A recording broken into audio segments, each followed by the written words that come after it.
Hello, everybody, and welcome to the Reality Fan Forum Survivor podcast. It's called Reality Game Forum. I don't know why I changed the name. All right, let's try it again. Here we go, guys. 3, 2, 1. Hello, everybody, and welcome to the Reality Game Forum Survivor podcast. I am your host, Colin Connors. With me, as always, is my wonderful co-host, Patrick Sullivan. Hi there. Also joining us tonight is the always sexy Stephen Lehman. Hello. The ever-interesting Alex Cash. Howdy. Prince Ty, the magnificent ruler of Middle-earth. Good evening. Good evening. All right. And we also have with us the wonderful Latina flavor, Alicia Garza. Hey, y'all. And her better half, Jack. Greetings. All right, guys. So we had a relatively standard episode of Survivor San Juan del Sur.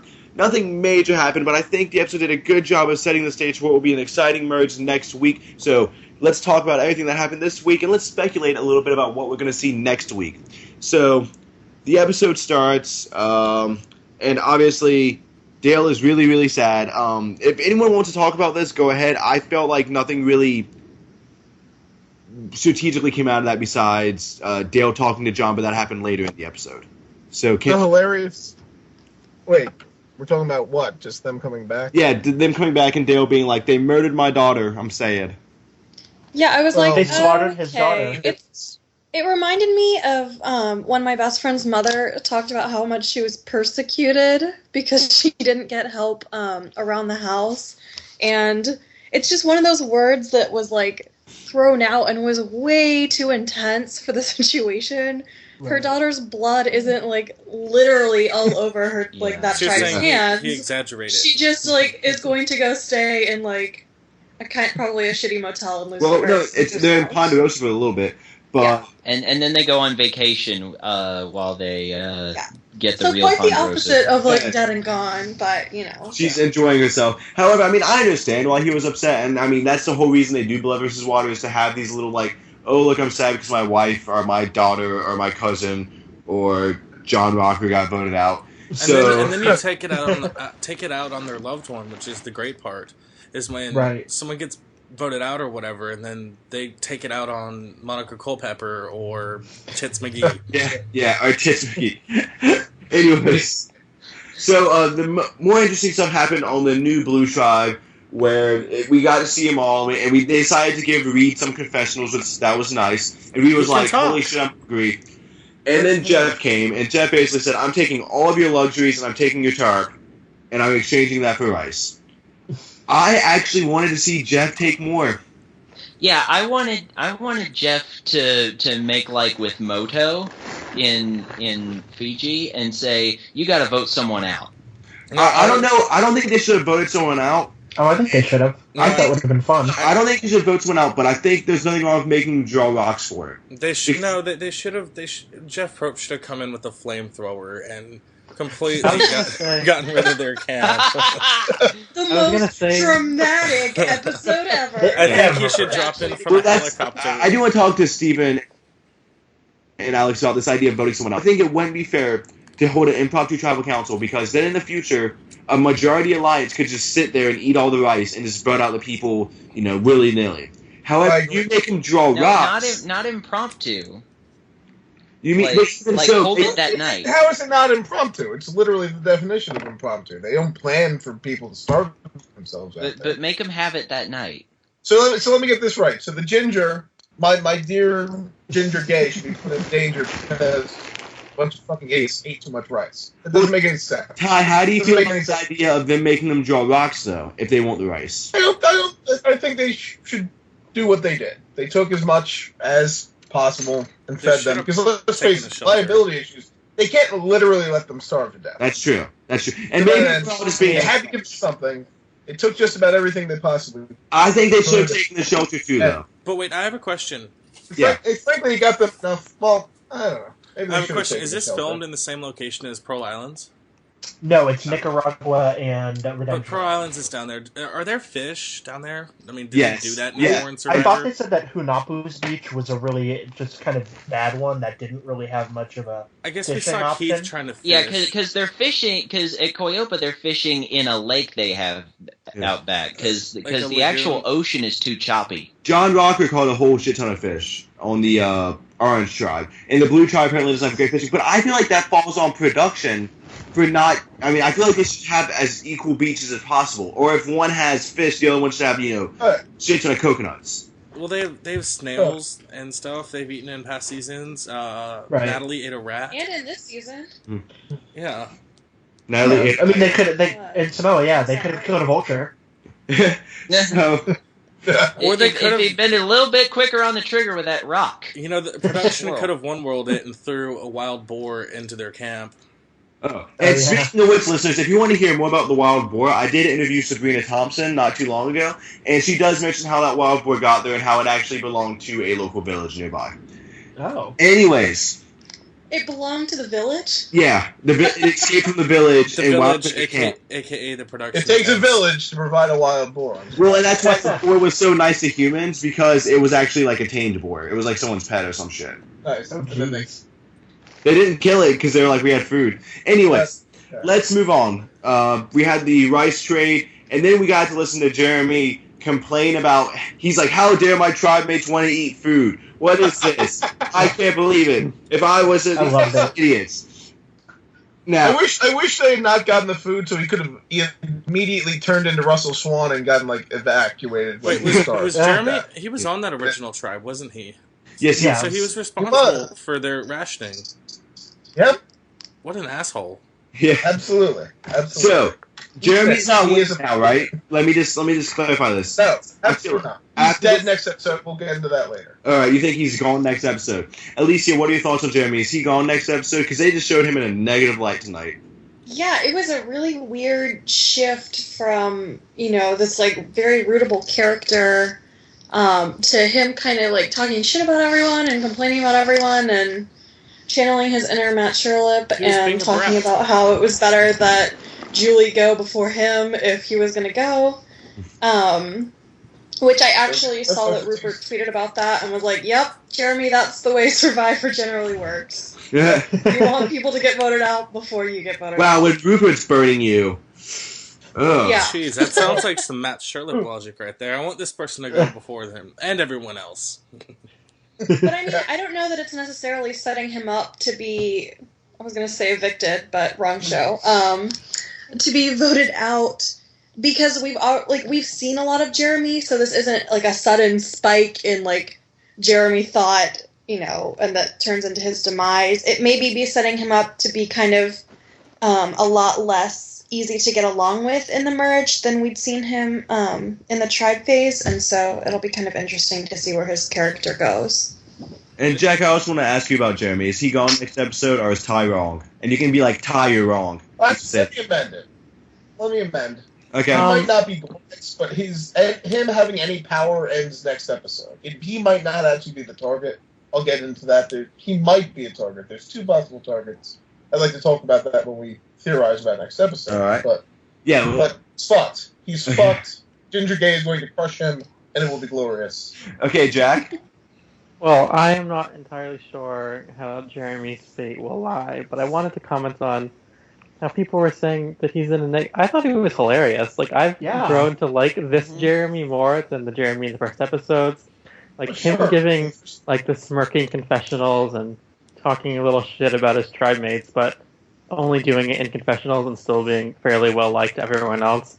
It's enjoyable to watch. Yeah, just him and Alec got into a fight about the rice. See, I kind of sympathize. No one else noticed it.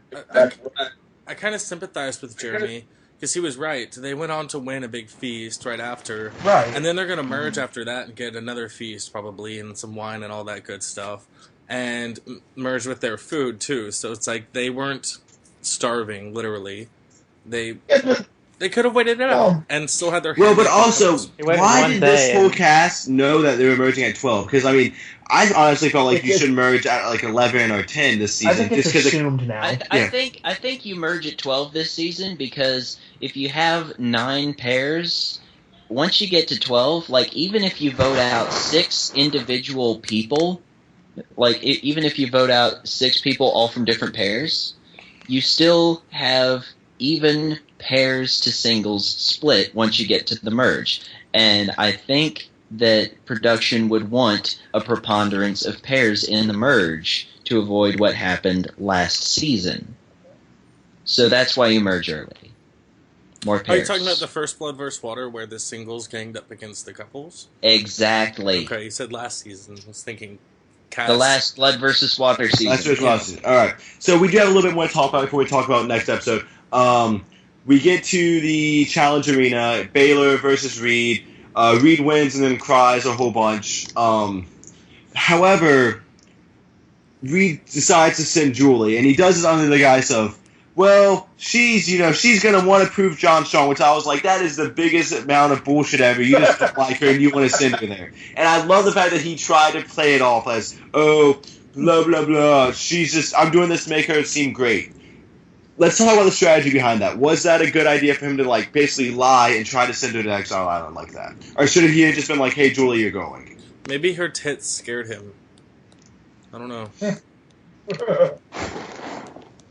Alicia, as a woman, what is your perspective on this? On Julie being sent? On Reed trying to send Julie. And his kind of BS excuse about why he was sending her.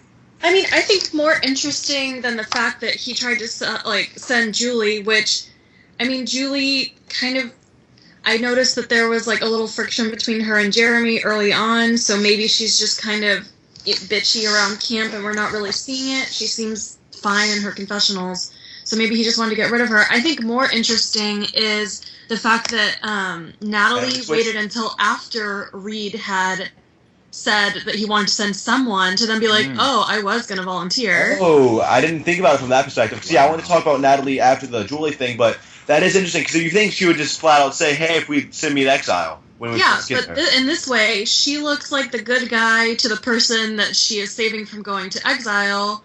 She looks, I guess, kind of like the good guy for making the job easier for Reed, who just won the challenge, and it kind of casts some shade on Reed. Are you a Natalie fan? Whoever it was going to be. So Alicia, I think that was 100% thought out and strategic. Alicia, are you a Natalie fan? Honestly, I didn't think it was a great movie. I'm not even a Natalie fan. I'm actually growing into liking Natalie more, but I'm not like a Natalie fan. And Ty, what were you going to say? Ty, you have a rebuttal that wasn't a good move for Natalie to send herself? I don't feel like it was a good move for Natalie, to the degree that if they had lost, I mean, right now they need a fourth vote to overrule the couple on that tribe. Not to mention the fact that the couple on that tribe already presumably has Alec and Wes in their pocket. So why on earth would you go and piss off your former tribe mate who you need to not pick you to be voted out and to pick Julie or to pick... Because basically Natalie just caused Reed to look like shit by doing it after. And I can see that as a reason, particularly if she's not that strong in the challenge, to vote her out. I thought it was Natalie trying to be smart and not being that good at it. Just like she's thinking that she's going to tie Missy and Baylor and Jeremy into one sort of alliance or something or other. Well, I also think it's interesting that Natalie and Baylor, they got these clues to hidden immunity idols, but it's kind of like, if I'm out there, I'm thinking, yay, I got this clue, but odds are it's been found by now. Right. It's a matter of determining who has it versus where the idol is. Yeah. So, the only thing that idol clues would do now is think back and think, oh, who's been searching around in that area for a while, and maybe you can figure out who's got it. Yeah, I agree. So we did get that little bit of, we gave her the tarp and it's raining, and then Julie crying, and Julie being like, this is hard. Are they setting her up for redemption? And I'm just going to throw this to everyone, and I just want yes or no. And by redemption, I mean, is she going to make it far in the game and, maybe be given a good arc? Not a winning arc, but is she going to be like, oh, Julie, you pulled yourself up? Steven, yes or no? Julie's redemption. Yes, but in the sense that I think she makes it to the end and gets no votes, because they need another reason besides she's dating John Rocker. All right, Alex. The prompt in particular? Julie's redemption. We saw her crying. Are we going to see her do better and all that other fun jazz that Survivor typically does? Think of a Holly Hoffman type story. It's good that you mentioned Survivor Nicaragua, because that so yes or no, did not remind me of Holly. It reminded me of Nyanka. All right. So you're saying no, Patrick? Yes or no? Yeah, and I actually want to say Steven might be onto something in saying that she does make Final 3 and get no votes. All right, Jack. No. All right, Ty. Her ceiling is Trish, which is to say she's going to be made into glue sometime before. She's more silicone than Horace, if you ask me. She's more silicone. She would make like a computer chip. Exactly. Anyways, Alicia, yes or no? No. No? Alright. And I'm kind of leaning more towards, I think Julie, I feel like the editors are giving her a reason for making it to the final 5, or it might be final 3, but it's kind of bullshit, and it doesn't really... Somebody could use her, but it's not going to make her look good. It's going to make whoever uses her look good. I think it's just her... To that end, I don't consider that redemption. Well, okay, I guess I get your sense, but I think she can do well in the sense of placing well as far as getting to the finals as being dragged as a goat. If she Monica well, in that end, Matt Sherrill will do well, or is he? I don't know. Right. I think she's fairly minus her fun bags. So, which are fantastic. They are fantastic. Let's move on. We had this amazing immunity challenge, which it was like, oh, finally, Orange is going to win, and they lost. So that was hilarious. That was great. And then Dale... I think the editing of the whole episode was great to the degree that I definitely thought Blue Tribe was losing, because they focused most of the attention on there. Mm-hmm. And then Orange Tribe still managed to fuck it up somehow. Well, that's kind of what they are. And even on the Orange, when it came to editing, they actually edited, and this is, I don't know how many listeners out there know this and how many panelists know this, they actually edited a little bit of a confessional from John from next episode into this episode. Because he's wearing a different buff. Yeah. Well, I don't know if it was necessarily next episode, but they definitely had him with a merge buff. Mm-hmm. Well, I like to assume it's next episode because I don't want to think they spoiled us, like, far ahead. However, that just shows how crazy the Orange Tribe is and how little the editors actually give a shit about them. So we have Dale, and Dale was like, hey, John, I have a fake idol. Good or bad move, and let's talk about this, Ty. I want to talk with you about the idea of... A good move for who? For Dale, to be like, hey, look at this fake idol I have. Or does at this point a fake... Well, I was going to say, at this point, does having a fake idol just ask to have the majority of votes put on you anyways? Well, it keeps cutting out, so I don't know. Oh, okay. Can you guys hear me? Everyone here? Yeah, I can If hear you're you. asking if I thought it was a good move for him or not, it was an indifferent move. He had to try something.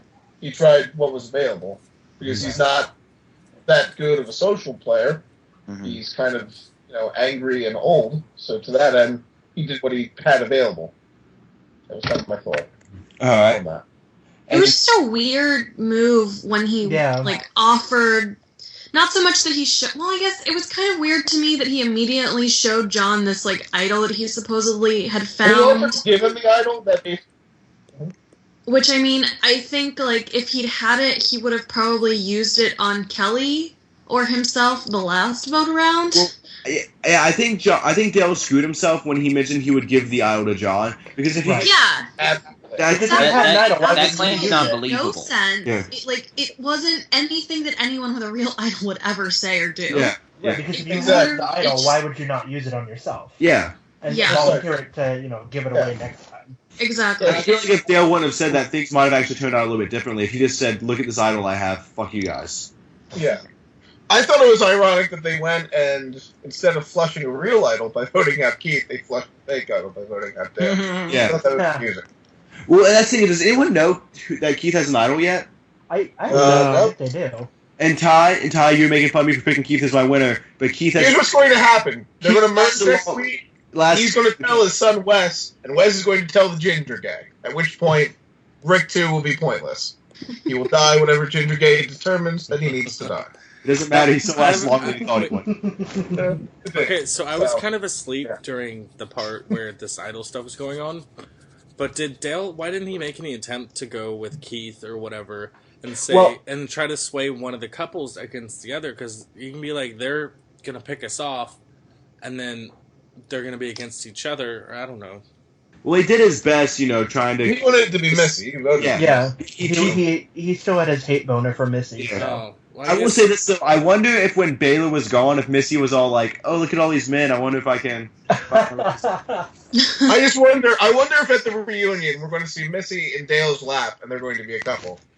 Maybe he'll propose to her at the reunion. Jar, baby. Maybe not Dale's lap, but it'd be interesting to see if Missy has a date to the finale. She breaks up John and Jacqueline. Oh God. No. Well, they got engaged. He's more likely to have children. That's what I say because of John really wants children. Anyways. Oh God. Does anyone have anything they want to talk about in terms of? That took me a second. I forgot about the uterus. Wow. Yeah. Yes, Jacqueline's uterus. You mean the lack of uterus? Yeah. Does anyone want to throw out anything more about Dale and his false idol play? Because to me, he shit the bed when he said, "I'll give it to you." You know, yes, he did, but he had to try something. So he did, but he could have said, "Hey, I have an idol." Right. He He could have played it off. Let's put it this way: it wasn't a bad move in the sense that he had to try something. Yeah. It was a bad move to the degree that Rupert pulled it off by sticking a rock in his fucking pocket and didn't say anything. He was just like, "Ooh." But see, going back to what I said, okay, so he showed John the idol. Why didn't he get Keith and get Jacqueline and John together and be like, screw them and that couple, and we're free votes right here. He didn't have the social currency, I don't think. And I would agree with that, Steven. I feel like Dale was definitely an outsider, and I feel like his leaving was definitely, something that was just kind of... Well, you talk about, like, a social currency. I mean, what is there? Like, there's moves you can make, and people work together for the sake of getting further in the game, and then there's people that you like, and whatever, I don't know. Do you think people would be less likely to make a move right now because the merge is next week? Like, if you know you're merging next, it's like, let's just go with the easy vote now. To keep myself safe. Right, and... People could be thinking like that? Well, Keith was the easy vote both times. Kind of, No, once they got rid of Kelly, I feel like... Well, yeah, once Kelly was gone. I don't know if they should have gotten rid of Kelly, but after getting rid of Kelly, Dale has to be the next one, because Dale's going to turn on you. Right, because you voted at his daughter, I mean... Yeah. They slaughtered his daughter. Yeah. Daughter. Episode title. Is that the episode title, guys? Yes. I think so. Yeah. All right. By the way, my opinion of the whole thing is that production should make more fake idols available to contestants, because without Exile Island, people haven't been making them because there's not enough time to be by yourself and make a fake idol. So what did Bob make his out of? Bob would randomly take stuff like a little bit of string off like the flagpole, some like branches and twine. He would wind together. And if you guys want to learn more about that, you can listen to one of the 2 times Bob has been on this podcast. I believe he was on for the Survivor Kagiyan. The certainly was. So, if you want to listen to more about Bob, feel free to tune into that. Thank you, Colin. But yeah, Bob, they should do it the Bob Badass way. Not just random stuff until we can not just being given. Right, and make it look official. And no one on Survivor is as smart as Bob. And don't fucking. And he used Exile Island to make it. He needed the isolation. Yeah. So, Ozzy spent 2 seconds on Exile Island carving a face in his stick, and that still worked. He said it took hours to make when Jeff threw it in the fire, though. But that's because hey guys, getting a little bit off track. Now, before we never. Talking about Survivor. So before we wrap things up, Alex, I'm giving you 3 minutes, and I want you to break down some of the secret scenes. Okay? All right. So the first thing that I would like to point out is the secret scene. It was basically Wes got stung by quite possibly a stingray. That's all you need to know. Another thing about Wes is that he showed signs of being able to do math, or at least have math done for him, because he said that they got 8 kebabs at the reward, divided by 6 people, that's 1 1/3 kebabs for everybody. So he did that correctly. Jeremy had an interesting detail when he was talking about Julie. That he said that he fell asleep during the rainstorm, so it could not have possibly been that bad. I slept through it, so it couldn't have been that bad. Like, my uncle was in Japan when the bomb went off, but he was asleep 20 miles away. Couldn't have been bad. And he also said he walked his dog in the rain in Boston in order to get used to being in the rain, because he knew he was going to have to do that. Also, Wes got some scenes this time. Yeah, but another thing he pointed out was, what if Julie had been exiled? And she was on exile during the rainstorm with absolutely no shelter and nobody to talk to except for, Baylor. Oh, and that would have been awful. Yeah, she probably would have quit right then and there. That's what Jack said, but he was wondering if maybe it didn't rain in the area where Exile Island is, because they looked pretty dry when they came back. Keith confirmed that it rained at Koyopa, so I would say that it probably rained on Exile as well. We just didn't get to see it. Well, Alex, thank you so much. And now I'm going to turn the tables to Steven. Give me 2 minutes. And one other thing. Oh, you got another thing? All right. Both Jacqueline and Dale mentioned that the reason that Koyopa fell apart on the puzzle was they got the 3rd banner wrong. And they didn't realize it until they got to the 5th banner and they realized nothing else was fitting. So that was the magnitude of the screw-up. Jesus.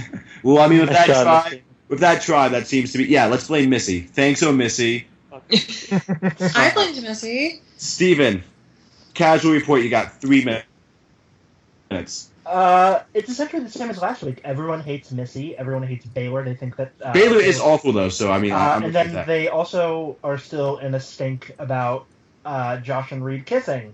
So that's literally what you need to know about the casuals right now. Now, Steven...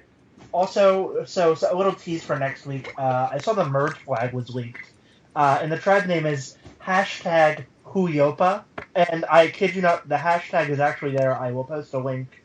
It's troubling, actually. There is a hashtag on the new flag. That is the new Survivor, ladies. Here's a question: Are they doing it to be ironic? I don't think they are. I feel like production could have quite honestly told them. Put a hashtag there so we can promote it on Twitter. I hope to God. And I just posted it in the Skype chat for those who want I really hope that Josh has some smart-ass thing to say about a hashtag being in front of it. And if I ever get on Survivor, I want our merge tribe to be #Survivor Breakdown. So for our last, you know what? I think the merge tribe name should have been Spelunky. Because Koyopa is the Mayan god of thunder, and Hunahpu is one of the Mayan hero twins. The other Mayan hero twin, spelled Xbalanque. We'll add a hashtag in front of that, Alex. And So, Ty, let's get going. Let's do some power rankings, all right? Okay.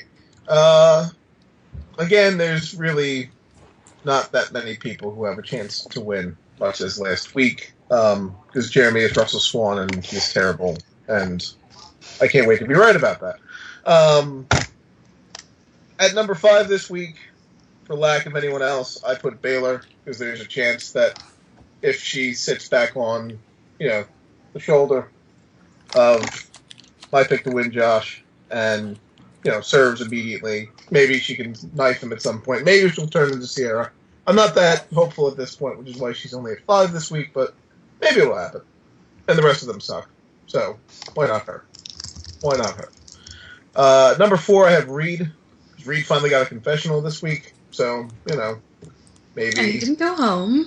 He didn't go home, exactly. So, there's some legs for him. And again, it would appear that his boo, I think they use that terminology still, I don't know, is going to be running things, so to that end, he should have some lasting power anyway. At number 3 this week, I have John. I would have John at number 2, to the degree that John, besides Josh, seems like the only credible person. I mean, basically, it's been his story, Josh's story, and Jeremy's story for the duration of the pre-merge. I honestly think if it's not Jeremy next week, I think it'll be John. We did get the clip in next episode where Baylor talks about, thank you for helping us, now I have to vote you out. That could mean that she would be turning on Josh, but it seems like a misdirect to me that Josh was the last person talking about how he's going to fight tooth and nail.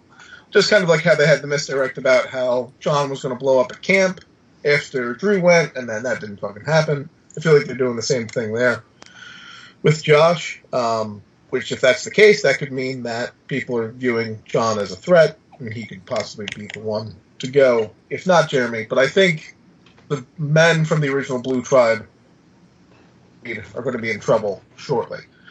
Number 2, I have Alec. This is Interesting. Based on conjecture to the degree that... Well, you're wrong about this one, Ty, so anyways, continue. Well, here's the thing. Dumb people with long hair can win in Nicaragua. Here's my reasoning. That's true.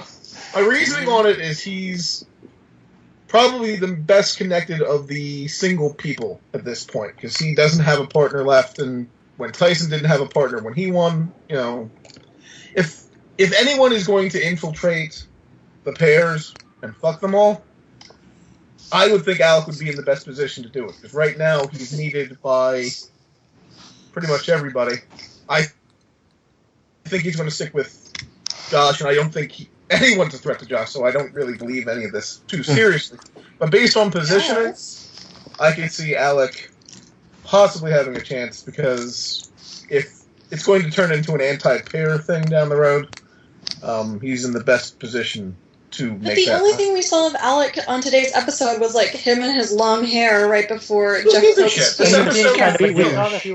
didn't get anything like the coconut bandits that Tyson would get, even though he wasn't even doing anything like that episode. Again, this episode barely meant anything. So I feel like Alec is too big of a douche to soak up votes from just about anyone. So, but maybe we'll see. Maybe we'll see a change in him. Now, so Ty, let's do it. Again, it's all conjecture. All right, Ty. What's your... Ultimately, Josh is going to fucking win. I was about to say, who's your number one?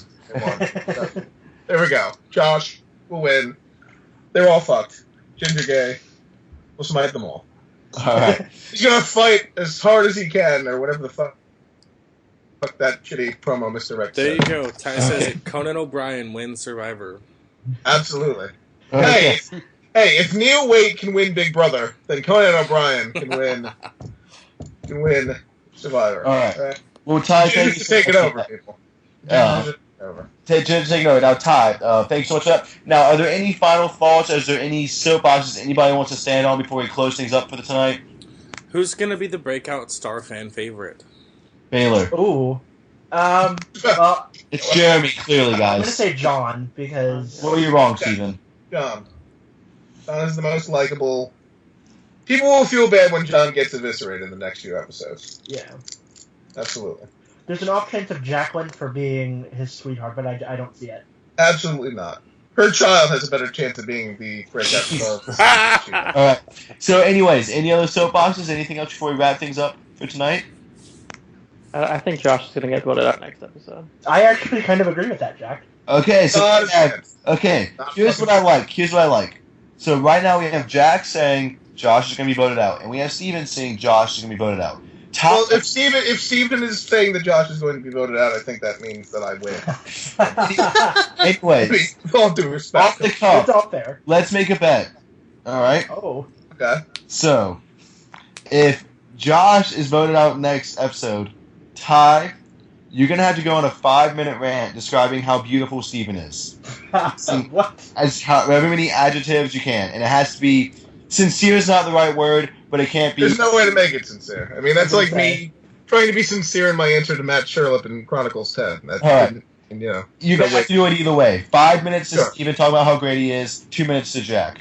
Now, Steven and Jack, if Ty wins, you guys need to think of 3 new nicknames for him that encapsulates how great he is. And that's not necessary. You know, believe me, if I'm right, I'm going to punish them enough that no. All right, so you guys agree to this term. Basically, if Jack and Steven are right, Ty has to compliment Steven and Jack a little bit. And if Ty's right, Ty's just going to make fun of you guys relentlessly in the next podcast. Absolutely. He'll do that anyway. Yeah, this is I will do that anyway. I mean, there's really for a bet to be made. All right, so anyways, that's the bet. Now it's exciting. Is there any other soapboxes before we wrap this up? I really like Julie, for some reason. Julie? What has she done besides fuck John Rocker? There's just something about admittedly her. A terrible person. It's probably her boobs. It's her boobs. Oh. They remind you of your D&D character.